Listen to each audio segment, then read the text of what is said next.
ஜீவனை இழந்தோம், அந்த ஜீவனை கொடுக்க ஏசப்பா வந்தாரு. அந்த ஜீவன் எனக்குள்ள எப்படி வருது என்று சொன்னால், ஏசப்பாவோட ரத்தத்தை சரீரத்தை நான் பானம் பண்றதுனால எனக்குள்ள என்ன வருது?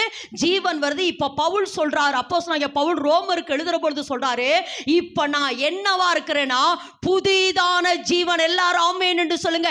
ஏசப்பா ரத்தத்தை சரீரத்தை பானம் பண்ண நான் என்னவா மாறிக்கொண்டிருக்கிறேன்? நல்ல ஜீவனோட சொல்லுங்களேன். இன்னும் ஜீவன் இல்லாத மாதிரி சொல்றீங்க. நல்ல ஜீவனோட சொல்லுங்க. ஆமா, புதிதான ஜீவன். பழைய ஜீவனாட்ட சொல்றீங்க. நல்ல புதிதான தெம்பா சொல்லுங்கம்மா. சொல்லுங்க, புதிதான ஜீவன். Good, super. பிரின்சிபல் சொல்ற மாதிரி. ஆமா, புதிதான ஜீவன். இப்போ ஓகேம்மா, ஓரளவுக்கு புரிஞ்சிருச்சாமா? ஓரளவுக்கு புரிஞ்சா உங்களுக்கு என்ன வந்துருச்சு? இப்போ நீங்க எப்படிப்பட்ட ஜீவன் உள்ளவர்கள்?